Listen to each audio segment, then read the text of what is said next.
ओम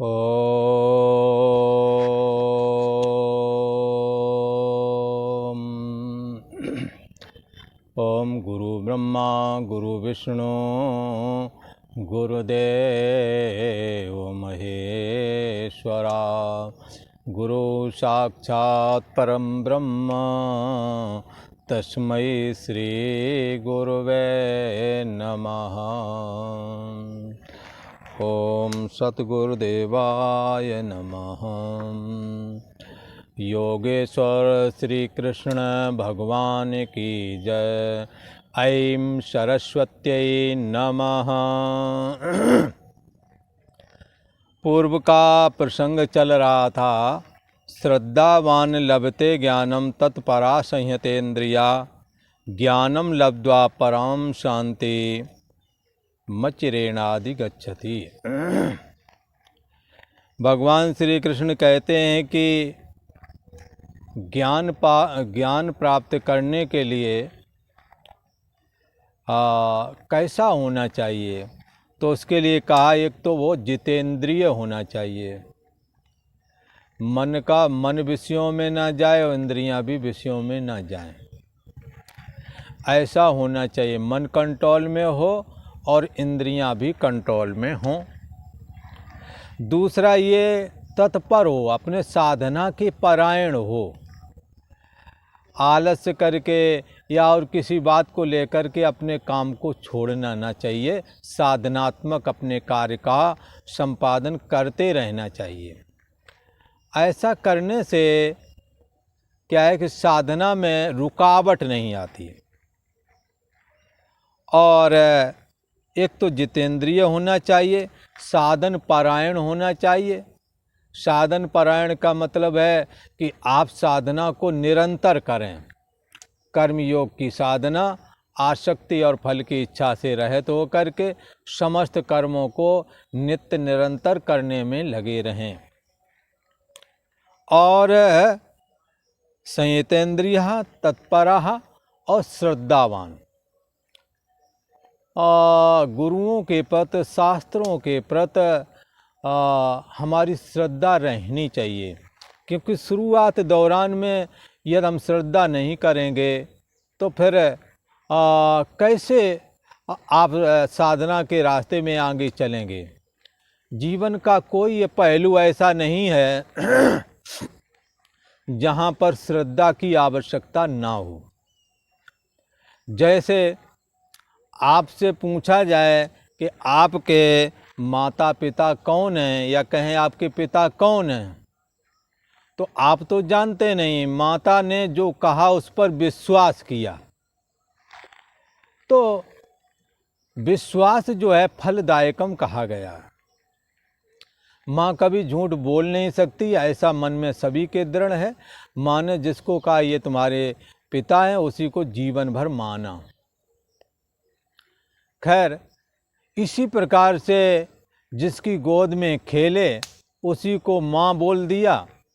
अथवा आपकी माँ को, पहले ऐसे बहुत सारे घर हुआ करते थे जहाँ अपनी माँ को बच्चे माँ ना बोल करके जो चाचा बोलते थे ना, भाभी, कहीं दीदी, कहीं मामी, माँ से ऐसे बच्चे कई जगह बोलते हैं। क्योंकि मामा वो और जो लोग आते थे तो मामी बोलते थे, और ये चाचा लोग भाभी बोलते थे, और कई दीदी बोलते थे जो उनके भाई लोग आते थे माँ के। तो अब उसको बच्चों ने सुन लिया, माताएं इतनी भोली वाली, कभी ज़्यादा मना किया नहीं, जो बोलते हैं बोलने दो।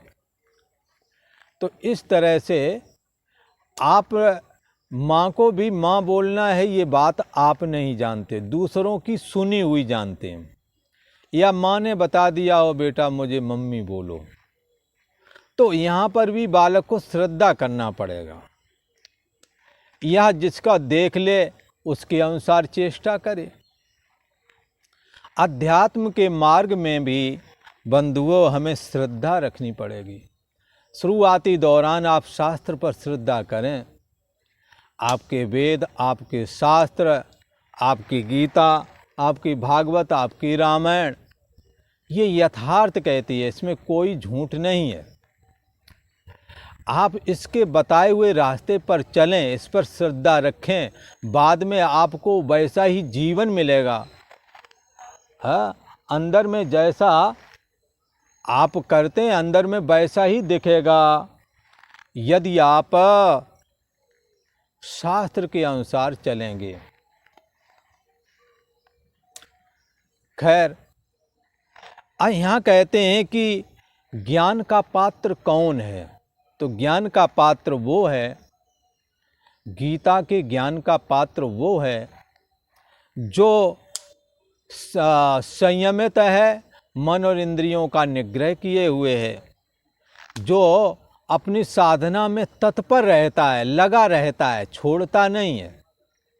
छोटी मोटी गर्मी सर्दी बरसात आ गई तो आज नहीं करेंगे, ऐसा नहीं होना चाहिए। साधना में रुकावट नहीं होना चाहिए। आज तो ठीक नहीं है, आज हम काम नहीं करेंगे। माताएं जो हैं कर्मयोग की शिक्षा लेनी चाहिए, यद्यप वो मोह से ग्रसित होकर के माताएं लगती हैं। कई बार माताओं का बिल्कुल भी मन नहीं होता कि मैं भोजन बनाऊं, पर बच्चे हैं, इन्हें भोजन समय पर चाहिए, पढ़ने जाना है, करती हैं, दूसरों के लिए करती हैं, अपने बच्चों के लिए करती हैं। ऐसे ही हमें भी अपने कार्यों को जल्दी से रोकना ना चाहिए। आप किसी के कार्य में लगे हुए हैं, एकदम नहीं छोड़ना है। तो क्या है, ये आपकी एक साधना है कि आसक्ति और फल की इच्छा से रहित होकर अपने कार्य संपादन किए, दूसरों के भी काम में आ रहे हैं। इन कामों को छोटी मोटी गर्मी सर्दी बरसात को लेकर के रोकना ना चाहिए। ये शब्द यहाँ पर तत्परता करके ये बात मानो, ये कहते हैं संयतेन्द्रिय तत्परा। ज्ञान को जो प्राप्त करना चाहता है, जो परमात्मा की भक्ति को, ज्ञान वैराग भक्ति को प्राप्त करना चाहता है, उसे अपने साधन भजन को में तत्परता से लगे रहना है, छोड़ना नहीं है। हो सके तो आगे बढ़ो, कम से कम इतना तो उपाय जरूर करो कि पीछे ना जाए। तो ज्ञान का पात्र वो बनेगा, ज्ञान उसे प्राप्त होवेगा जो जिन्होंने कहा मन और इंद्रियों का निग्रह है, जो अपनी साधना में तत्पर है, लगा रहता है, छोड़ता नहीं है। शरीर ही गिर जाए, नहीं काम का है तो भले ही छोड़े, और श्रद्धा अपार रखता है। तो श्रद्धा किस तरह से रखता है शास्त्र पर, इस पर हम बताते हैं। एक चर्चा मुझे याद आ रही है। एक बार एक बुजुर्ग दंडी सन्यासी थे, उन्होंने किसी ने पूछा, ये गजगिरा की लड़ाई हुई है और इतने हजारों, पता नहीं बहुत लंबे पीरियड तक हुई है, तो ये इतना ऐसे कैसे संभव हो सकता है? ये कैसे ऐसे संभव हो सकता है? तब उन्होंने कहा, देखो ये श्रद्धा का विषय है।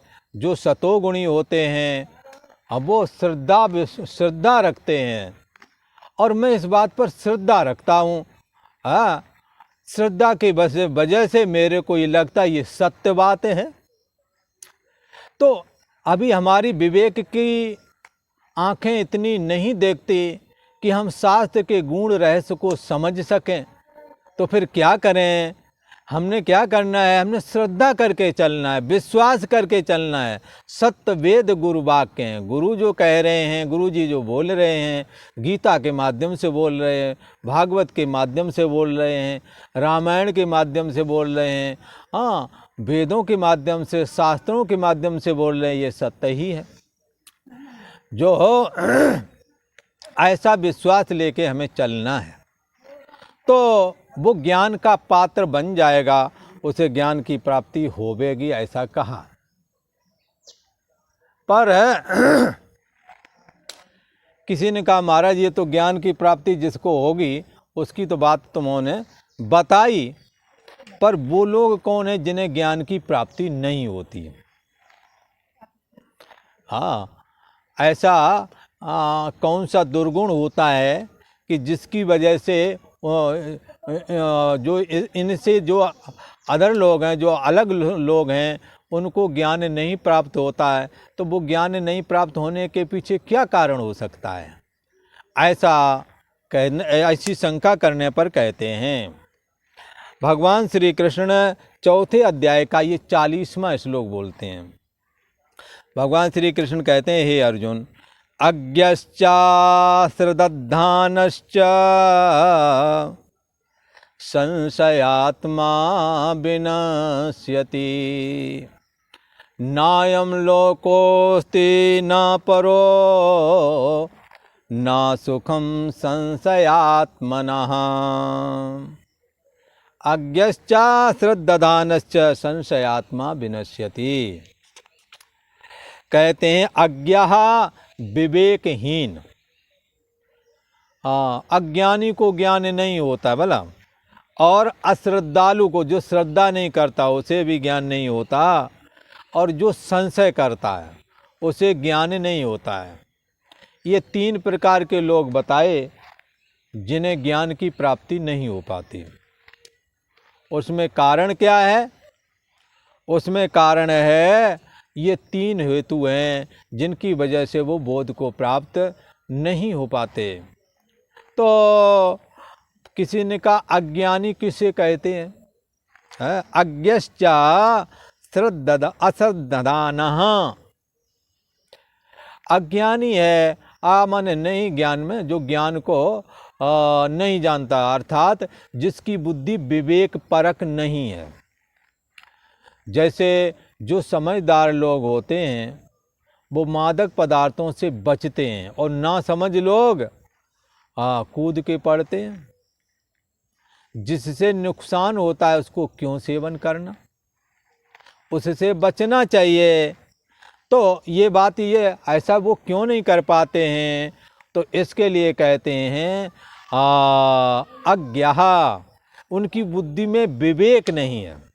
बुद्धि तो चलती है, पर वो बुद्धि तो चलती है, पर बुद्धि विवेक रूप नहीं है।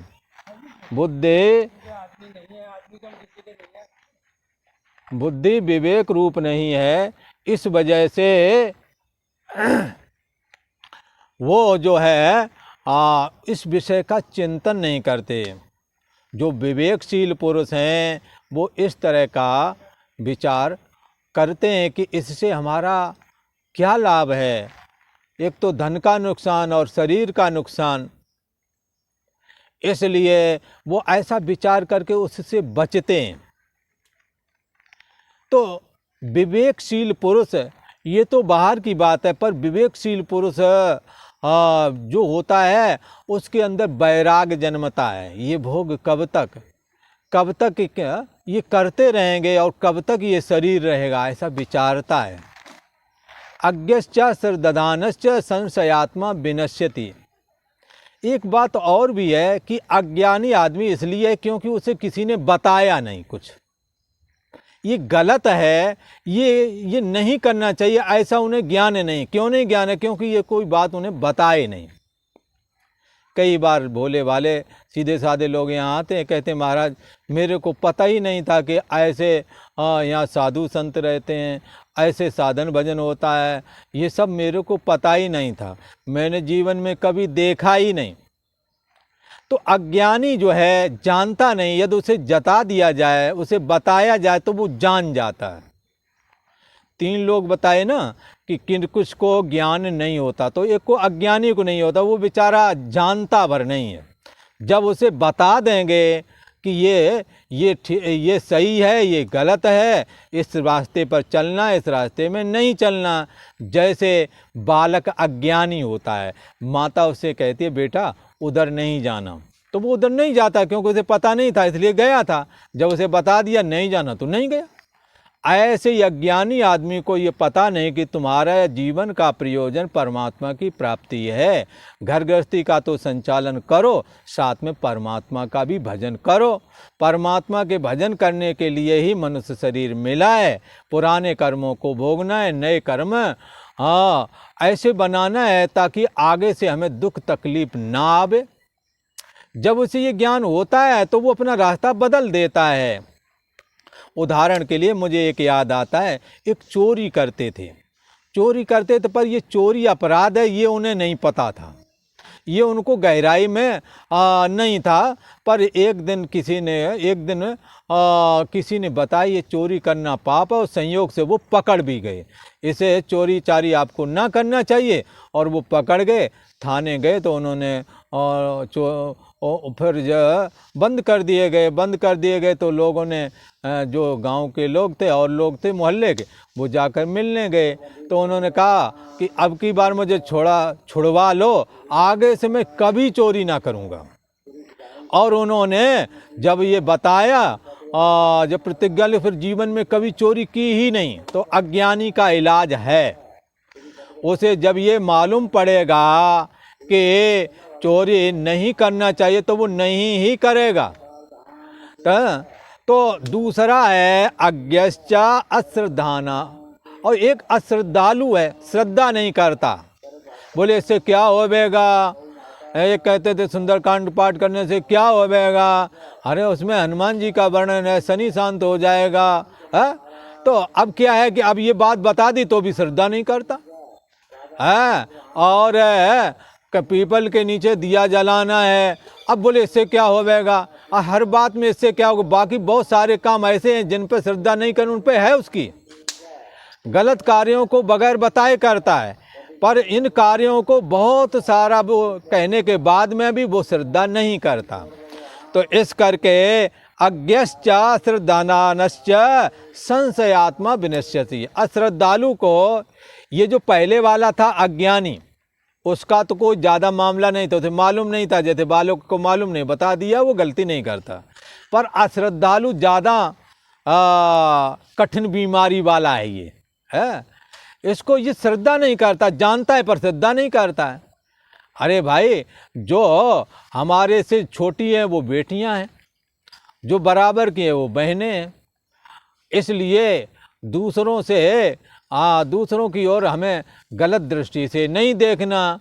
ये श्रद्धा करो पर अगला नहीं कर रहा, इसको कहते अश्रद्धा। माता की तरह है, चाची भी है, ताई भी है, और भी बहुत सारे। श्रद्धा करो, तो श्रद्धा नहीं करोगे तो अश्रद्धालु, जानबूझ के नहीं कर रहा है। तो इनका ये जरा ज़्यादा ही इनका मर्ज कठिन वाला है। पर ये भी यदि श्रद्धा करें तो श्रद्धा करना चालू करें, और तो इनका भी जीवन के स्तर में सुधार आएगा। एक कहते थे, ग्रह नक्षत्र की बात आती थी तो कुतर्क किया करते, शनि ने किसका क्या बिगाड़ा है, राहु किसका क्या बिगाड़ता, कहाँ किसी ने नहीं देखा। एक बार उनका हो गया एक्सीडेंट, और दिमागी स्थिति कुछ वैसी जैसे तैसे थोड़े सही हुए, और हम ही से बहस करते थे, हम ही से आए, हमारा काला धागा शनि के नाम से चढ़ा दो, ये दिया जलवा दो, तो तुरंत आ जाते। जब मार पड़ती है ना प्रकृति की, तो ये बात, ये अश्रद्धालु भी श्रद्धालु बन जाते हैं। ना मालूम कौन सा ग्रह नक्षत्र बिगड़ गया, हमारी ये दशा हो गई, पहले हम ऐसे नहीं थे, पर उल्टे काम करते रहे। तब जब लोगों ने रोका तब आप सुधार अपनी आदतों में किए नहीं। अब जब सामने परिणाम आया है तो श्रद्धा आ गई। खैर, दूसरे नंबर वाला भी यदि श्रद्धा को बढ़ाए धीरे धीरे करके, जैसे वो शनि को नहीं मानते तो बाद में मान लिए, धीरे धीरे करके इसी लाइन में आना है। आस्था श्रेष्ठ है, ना आस्था करना और आस्था करना। आस्था ना करना की अपेक्षा आस्था में जीवन जीना ज़्यादा श्रेष्ठ है। जैसे कर्म ना करने की अपेक्षा कर्म करना ज़्यादा श्रेष्ठ है, ऐसे ही आस्था में जीना ज़्यादा श्रेष्ठ बताया गया है। और तीसरा है संशयात्मा विनश्यति। तीसरे वाला जो मरीज है ये ज़्यादा खतरे का है। आप संशय करो, माँ ने बताया, तुम्हारे पिता है, बाद में आप संशय करने लगो तो इसका क्या हाल है? कोई हल ही नहीं। अरे संशयात्मा आदमी तो इस संसार में भी चैन से नहीं जी पाता है। पति पत्नी का जीवन आराम से करे, कोई पत्नी शंका करे, कोई पति शंका करे, नरक बना लिया अपना पूरा जीवन। रोज कलह करते हो, रोज झगड़ते हो, किस लिए? संशय जो कर रहे हो। अब घर की जिम्मेदारी पत्नी के ऊपर, उस पर विश्वास करना ही पड़ेगा, पति पर विश्वास करना ही पड़ेगा। तरह तरह की शंकाएं रोज करते हो, अपने जीवन को नरक बना के रख दिया है। इस शंका से बाहर आओ। ये शंका तुम्हें इस जीवन में भी चैन से नहीं रहने देगी और बाद में नरक में फेंक देगी, क्योंकि आप शंका के चलते सही आदमी के प्रति भी आशंका करोगे और पाप में कर्म कर बैठोगे। इसलिए इस संशय से बचना चाहिए। भगवान श्री कृष्ण कहते हैं कि जिनको ज्ञान नहीं प्राप्त होता उनमें ये 3 दोष होते हैं, अज्ञानता और श्रद्धा न रखना, और तीसरा संशय करना, संशय नहीं करना। विश्वास से चलो, परिवार विश्वास से चलते हैं, पति पत्नी का विश्वास ही जैसे बैलगाड़ी 2 पहियों पर चलती है, ये घर गृहस्थी रूपी गाड़ी भी स्त्री पुरुष के सहयोग से चलती है। आप विश्वास नहीं करोगे, कलह करोगे, कहाँ से चैन से रह पाओगे। इसलिए संशय करना बंद करो, विश्वास करना सीखो। विश्वास में सारा जगत टिका हुआ है। संशय की अपेक्षा विश्वास करना ज़्यादा श्रेष्ठ है। तो इस तरह से ये 3 लोगों के लिए भगवान ने कहा कि इनको ज्ञान प्राप्त करना कठिन होता है, ऐसा कहा। और इनके लिए ना यह लोक सुखदायी रहता है, ना अज्ञानी को। गैर पढ़े लिखे लोग, पहले एक बार जानवर बेचने के लिए गया था, पढ़ा लिखा था नहीं, तो उसने क्या किया, एक चौनी किसी को दी, उस समय चौनी, और उसने उसके पैसा गिन दिए, इतने के पैसे का ये बैल बिका है। अब बताओ, अपना बैल बेचने के पैसे भी नहीं गिन सकते। इसलिए ये अज्ञानता ठीक नहीं है। और फिर इसी प्रकार अश्रद्धालु, अब कई बार लोग बड़े अपने 4 धाम में भी जाते हैं, बोले हमने दर्शन नहीं किए थे। हाँ, बोले क्यों नहीं किया, हमारी नहीं श्रद्धा है। अरे तुम्हारी और बहुत सारी जगह जहाँ पर ना करना चाहिए वहाँ तो है, पर जहाँ करना चाहिए वहाँ नहीं कर रहे हो श्रद्धा। यह श्रद्धालु लोग अंततोगत्वा अपने माँ बाप सबसे ही श्रद्धा छोड़ देते हैं, पता नहीं अपना दूसरी साइड में निकल जाते हैं, दूसरे संप्रदायों में निकल जाते हैं।